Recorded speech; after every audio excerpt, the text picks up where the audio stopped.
I'm one of the monks. I also write the music for Halo and work on the sound design. I'm Marty O'Donnell, and this is my little friend. All right. Bigger than you think, O'Donnell. Joseph Staten. I do all the cinematics and otherwise pester Marty. Yeah, all the time. But we have to work together as a team because, well, what is visuals without audio? That's true.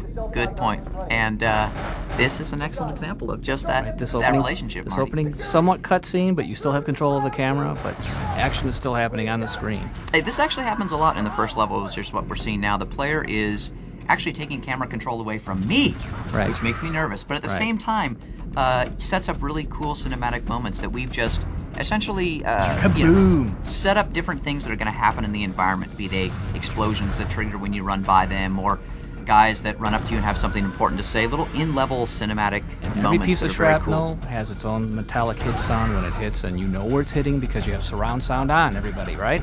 Don't badger them, Marty. Oh, if they well, have sorry. the system, they'll use it. It's a good system.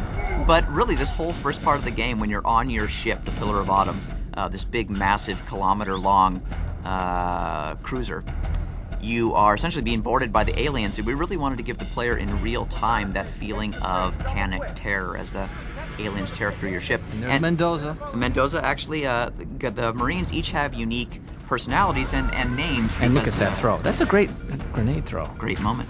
So every time you meet a new Marine, he's going to maybe have something interesting to say, but he's going to have a unique voice, and that voice will stay with him throughout his lifetime. Which is brief.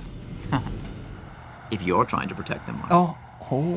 And this is a part of an insertion cinematic, what we call the cinematic moments at the beginning of a level, where we introduce the level to the player, show them the environment they're going to fight in, maybe show them a preview of the enemies they're going to face, that sort of thing. And hear the ambient background of the birds and the wind and the Covenant dropship coming from far away, and the music swelling as you see the sun.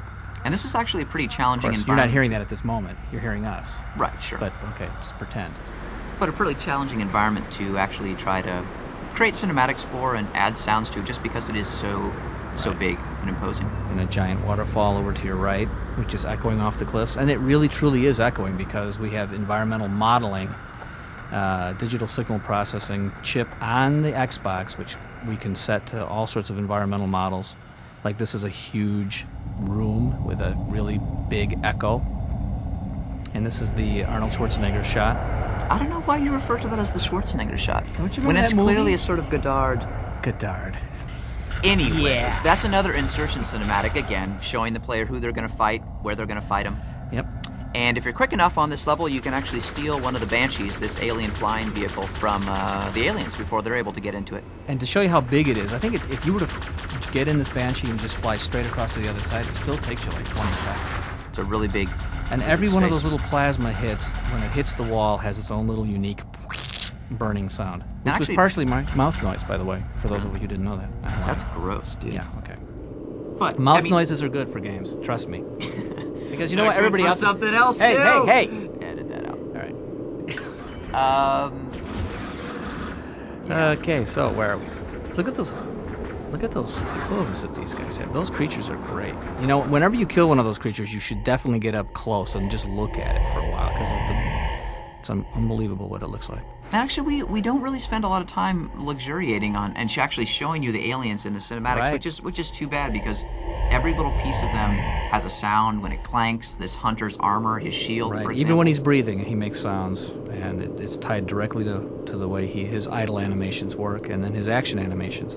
My favorite sound I think I've heard that you've created so far, Marty, though, is when you sneak up behind one of these hunters and you melee attack them in the game, and then, I'm not going to spoil it, but you just got to listen to the sound they make when they die, when they fall forward and die. Kabonk. It's good stuff. Think watermelon Yeah, wrapped there up you in go. a big thing of With a tinfoil. Right, baseball Hitting bat. the ground. Yeah. So this is good here. You got the sniper rifle. You get in close. Hey, Does this Marty, remind you of anything? Does this look familiar, Marty? Oh, yeah, but I was on that other end. Oh wait, if that didn't look familiar, does this look familiar? No. Oh, Martin! What? Oh. Ooh. Yeah, That should remind you of every single time you ever faced me in multiplayer, muchacho. I know. But that's because I actually spend my time working rather than playing till I get good. Hey, if you listen really close, I think you can hear the ice creaking. Yeah, and the snowflakes actually hitting the ice. Uh-huh. Every detail is in this game. And the cool thing about, well, I mean, this is just cool, right? This is totally cool. I'm sort of mesmerized by it. Take that, dang! Yeah. And actually, the first And the time I ghosts saw this, the coming ghosts out, that actually is coming so out cool. of the thing. That's great. The physics are really fun to work with. So when we actually attach sounds and they work with the actual physics of the environment, that means the sounds do things that we weren't even planning on them to do once you start working with them in the environment. So as the hovercraft gets nearer and further away and bounces, the sound actually responds. And crash, there you go. The sound of metal crashing into metal. What you're saying, Marty, is it's all about putting the puzzle pieces into place and then just letting the player go. Letting Jason Jones make it happen. There you go. He's the man. There you go. See, I know who's the kiss. Oh, sorry. And there's the tank that looks broken, but it's not. See, because he starts it up.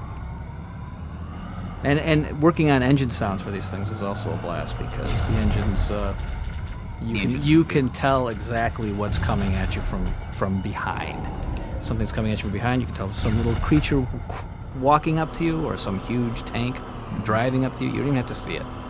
A lot of the time in Halo, when you're going through these big environments, we are built-in moments of transition. This, though we haven't created the cinematic for it yet, is going to be one of those situations where you come into a new environment that's huge and massive, and you want to show it in third person and figuring out a way to pull back and say, hey, This is how big. this is how big and cool it is. Kaboom!